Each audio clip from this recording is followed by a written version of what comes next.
akhlak dan ibadah itu biasanya agak kurang sinkron di dalam diri kita. Karena begitu ibadahnya tinggi, akhlaknya dikendorin. Wah, saya ahli ibadah kok gitu. Tapi kalau orang sudah ahli maksiat, biasanya rendah hati. Soalnya, udah gak sholat nih. Dia rendah hati. Wah, sholatku jeblok ya, sudah aku masuk lewat jalur sedekah aja lah gitu.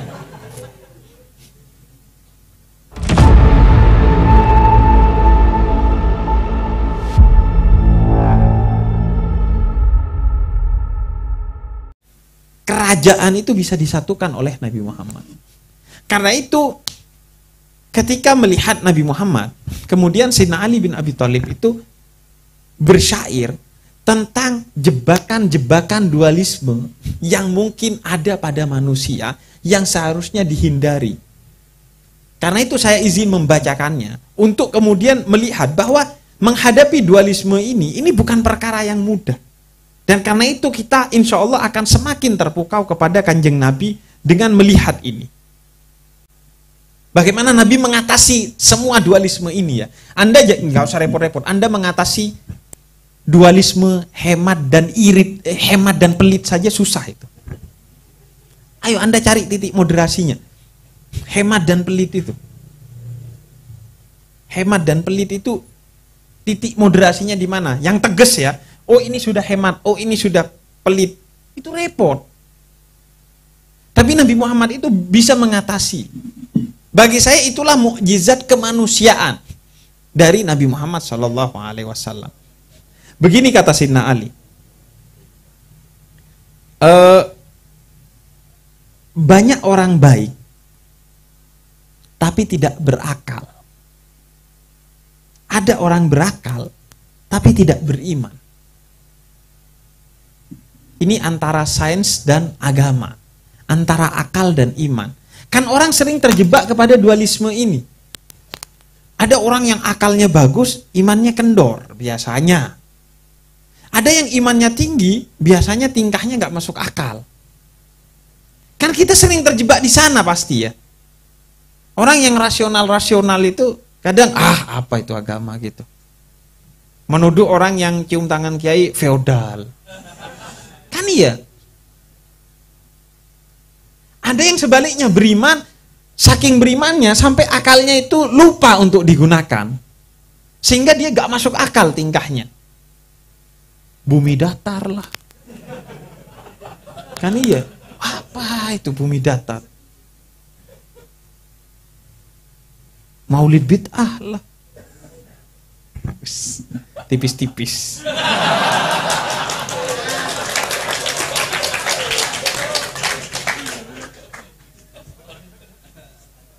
Ada lidah yang fasih tapi berhati lalai. Ada yang berhati khusyuk namun sibuk dalam kesendirian. Jadi ada yang lidahnya fasih tapi dia lalai. Sampean gak usah repot ini. Ya saya aja lah sebagai contohnya. Fasih dalam berbicara tapi tersesat gitu kira-kira. Kan banyak itu ya. Orang yang fasih dia dalam berceramah, bikin standar-standar moral ini dan itu, tapi dia sendiri lalai. Ada yang khusyuk, dia khusyuk, tapi sibuk dengan kesendirian. Seorang sufi yang kemudian tidak mau mengurusi urusan-urusan sosial masyarakat. Dia sibuk dalam ritualitas, kesalehan ritualnya, dan tidak peduli kepada kesalehan sosialnya. Ada kelompok-kelompok orang, baik itu sufi atau kelompok hijrah kalau saat ini misalnya, yang dia khusyuk ritualnya, tapi dia sibuk dalam kesendirian, pengen masuk surga sendiri gitu. Makanya kalaupun mereka masuk surga, saya curiga surga mereka itu dikapling. Dikapling dan dikasih peredam suara seperti studio. Agar apa? Agar mereka menyangka yang masuk surga cuma mereka. Gusti Allah benar. Ini kelompok saya juga, kelompok saya. Ya. Padahal di luar ada pesta pora sebenarnya orang masuk surga. Tapi dia nggak tahu Gusti Allah kan kasihan, kalau dia tahu kan dia tersinggung nanti. Akhirnya, wah, di surga kok ada orang NU. Padahal ini gak serius loh. Saya tahu ini beragamanya gak serius dulu. Disuruh jadi menteri masih mau loh ini. Iya. Yang NU begitu. Loh kok ada orang Muhammadiyah loh. Padahal dia gak maulidan loh ini.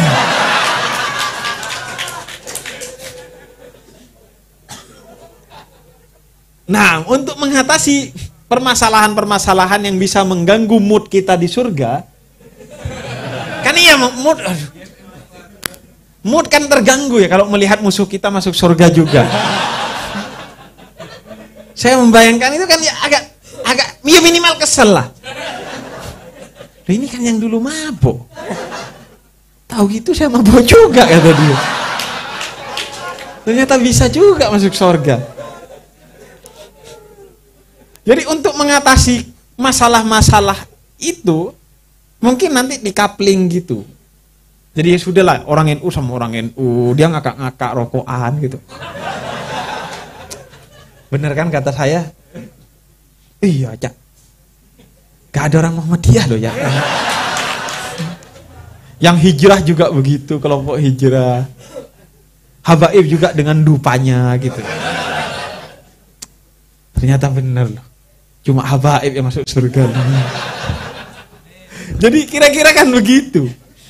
Ada itu dualisme, jebakan-jebakan yang sangat berbahaya. Kemudian ada ahli ibadah namun mewarisi kesombongan iblis. Ada ahli maksiat rendah hati bagai sufi. Jadi ada itu orang yang beribadah kemudian dia sombong dengan ibadahnya. Contoh paling simpel, mengangkat celana atau sarung di atas mata kaki. Itu ilatnya agar tidak sombong kan. Nabi suruh itu agar tidak sombong karena dulu celana di bawah mata kaki itu simbol kesombongan. Ini ada yang diangkat celananya di atas mata kaki dan sombong karena bisa melakukan itu gitu. Merasa dirinya paling benar gitu. Ini kan anomali pada dirinya sendiri. Ruwet. Sholat biar gak sombong, tapi dia justru sombong karena sholatnya. Agak aneh kan? Itu kan jebakan ya. Dan Anda jangan ketawa-ketawa loh. Anda ketawa-ketawa masuk neraka. Artinya kan kita begitu. Itu yang kita lakukan kan.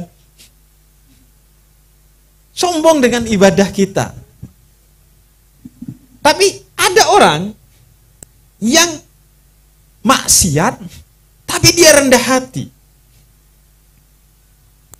Ada kawan saya, pernah saya wawancarai di YouTube saya. Dia itu kalau mau minum minuman keras itu pakai bismillah. Dan kalau azan berhenti. Jadi, dan Anda coba cek ya, teman Anda yang ahli maksiat itu, yang bangsat-bangsat itu, biasanya baik. Biasanya dia baik, Pak. Care. Oh, iya. Biasanya baik, Pak. Akhlaknya bagus, Pak. Biasanya akhlaknya bagus. Karena akhlak dan ibadah itu biasanya agak kurang sinkron di dalam diri kita. Karena begitu ibadahnya tinggi, akhlaknya dikendorin. Wah, saya ahli ibadah kok gitu. Tapi kalau orang sudah ahli maksiat, biasanya rendah hati. Soalnya, udah gak sholat nih. Dia rendah hati. Wah, sholatku jeblok ya. Sudah aku masuk lewat jalur sedekah aja lah gitu.